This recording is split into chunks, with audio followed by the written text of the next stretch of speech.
Welcome back to Steele and Vance. You've likely seen this footage. This is footage unearthed of Sean Diddy Combs assaulting his then girlfriend, Cassie. What's Cassie's last name? I can't believe it's just flown out of my mind. I don't remember actually, because we've just been talking about Cassie. This was in 2016. 2016. She has been saying that he has abused her for years. He has denied it vociferously until that video came out, and then he put out a little mea culpa yesterday. I was up. I mean, I hit rock bottom, but I make no excuses. My behavior on that video is inexcusable. I take full responsibility for my actions in that video.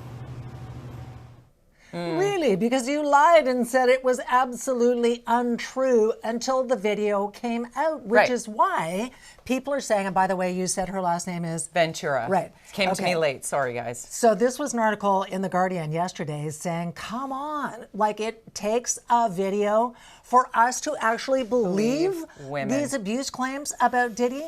There's got to be a lot of women, myself included, who thought the Me Too movement was moving us forward. That finally we were saying it is not okay for guys, whether you're powerful or not, to abuse women. And yet it seems like we take one step forward and then we take three back. Linda, how many bystanders knew about this? How many people just kept silent in the name of just making some bank or keeping their job? Like, it's just disgusting on so many levels. Power and money. Blaming Cassie Ventura for why didn't she leave sooner? Why didn't? Oh, okay, that one makes me sick.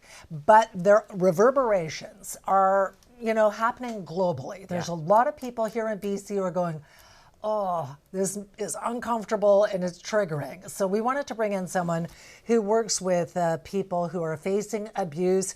Angela Marie MacDougall is the executive director of the Battered Women's Support Services.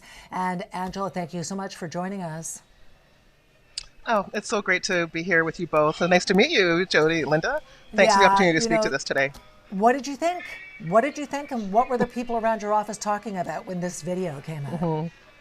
Well, to be real, the people around the office were busy working with victims and survivors. So it wasn't something that necessarily we discussed as a group because the work is happening every day, all day. It's very busy. There are many women here in Metro Vancouver and in the province of British Columbia that are not unlike Cassie Ventura, dealing with an abusive partner, dealing with bystanders that are aware, dealing with people that do not believe, dealing with a lack of safety. So what do I think? I think that we've certainly been watching Diddy for some time, and there's nothing really surprising about his behavior. There's already been other allegations, and Cassie herself, made it plain through civil litigation about what her experience was.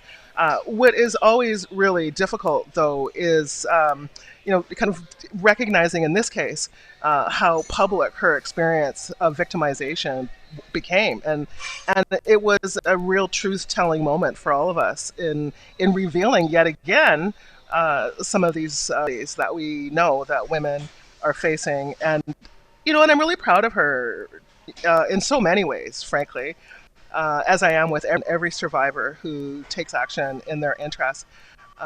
Because I don't know if you saw, but she released a statement this morning. So proud of her in her statement. And one of the things that she said in her statement, which was so beautiful, was believe victims, and that domestic violence is the issue. It continues, as you noted. But one thing I really appreciate, truly and completely, is that even though we might get tired of talking about it, I want to see a straight line in terms of action. Yeah. I think I'm frozen. No, you're good. Keep going. We can hear you. Okay. Yeah, you're good. Well, I'm just the straight line in terms of change. But I think we have to realize we've only just started talking about domestic violence. I mean, really. 40 years ago. Like the organization I work for, Battered Women's Support Services, the founding women made a decision to call BWSS, Battered Women's Support Services, Battered Women, to really put it in people's faces because it had been something that people weren't talking about. So it's only been 40 years in our life cycle, even as a country. So we've come a long way, even though we're nowhere near where we want to be. Let's speak to the woman, and there's a lot of blame going on to Cassie Ventura over these years since 2006, when she was telling her truth, and now there's proof of her truth, if you will, right? To the people who say, why didn't she leave? To the person who is in an intimate partner relationship, somebody that's apologized for hitting them or abuses them verbally or emotionally, and what action they could or should take or learn from this situation from your very learned perspective, because as you said, this is ever more prevalent, particularly after COVID. Well, she was leaving. If you've had the chance to watch the video, she's leaving. She's sneaking out and leaving. And he comes chasing after her in a towel. So what we know is that women are more at risk of increased violence, up to and including lethality, when they are in the process of leaving, which is why it's so important, for women to have support and to make a safety plan that takes in consideration that violence could and most often will escalate and in the process of leaving. And the thing is, to your point, there are more victims, probably a lot more than we even know about. After that video came out, another woman came forward, a model who also accused Diddy of assaulting her. So we'll see where that one goes. That's a really disturbing story. And can we go back to the fact that we've just seen one of the most powerful men in the world, Donald Trump, going through a case with E. Jean Carroll, where he claimed that he didn't even know her, didn't sexually assault her in that dressing room. I want to show you one quote that was in a Guardian article that really struck me, Angela, yesterday. And it said, "In order to deny that men rape, assault, and beat women, people will invent conspiracy theories of women out to destroy men." What do you think about the truthfulness of that? Wow. Yeah, well, I'm laughing. It's not funny. It's not funny, but that's it, isn't it? This idea that somehow women are just making it all up.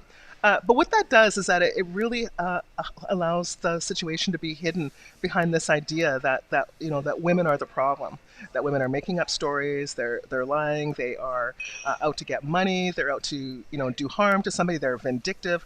These are well-worn tropes that have been with us for centuries, in the sense of women being conniving and somehow responsible. But it really is the result of the fact that we live in a society that does give a lot of power to men. It is a patriarchal society that we are in, that the power is there. And so there's an expectation that then women will behave in a particular way within that dynamic. And that means, in so many ways, accepting abuse, accepting it.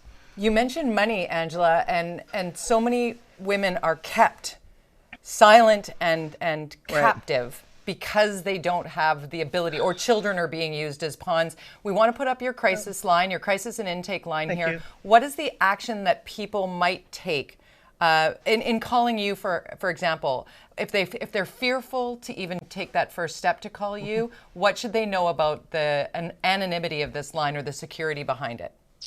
Yeah, well, I always really trust that women know what's best for them if they're dealing with violence, and they know how to navigate the situation, and they're going to take action in the ways that make sense. But it's always really great to have support and to know that you're not alone, that they're not alone.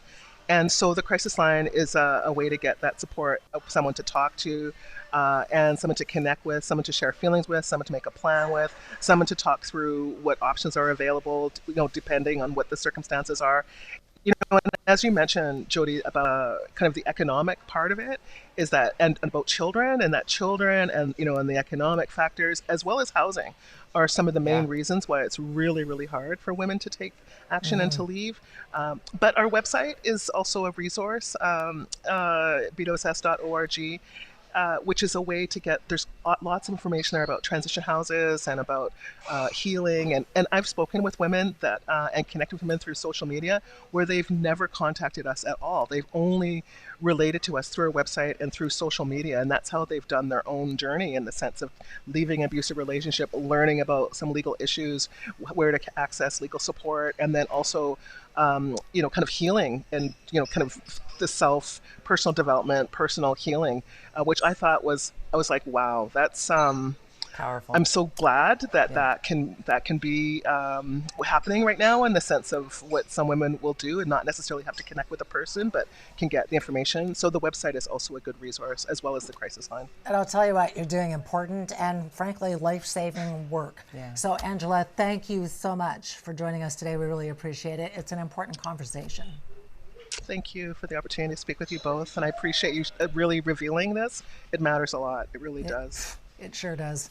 Thank you so much. That is Angela Marie MacDougall, the Executive Director of the Battered Women's Support Services. BWSS.org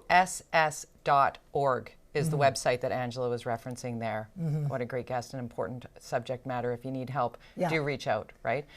We're gonna lighten things up and get frivolous at the end of the show for sure, because holy, I don't even know if I can do a transition to this. There is a what the hell that might be the most what the hell of what the hells. You won't believe what is selling out in the online fashion world. And still with fashion, we're going to talk sustainable fashions at Lord's with Jacqueline. That's coming up next. So stay tuned for that. Let's go viewing party. Let's do that. Okay. Cindy and Swiper from Port Coquitlam. Hi, guys. I love the puppies. We have Penny and Osoyos. Hello to you. Oh, one of our stars of the viewing party is Cooper. Oh, Cooper. And Lauren Pitt Meadows. Hi, guys. And Monica and Marion. Hello to everyone watching. Thank you so much. Up for grabs, a $100 gift card at Earl's. You can get in on it for next week. Viewing party at checkmedia.ca. Take a photo of you watching us and tell us where you're watching from. We're back in a moment.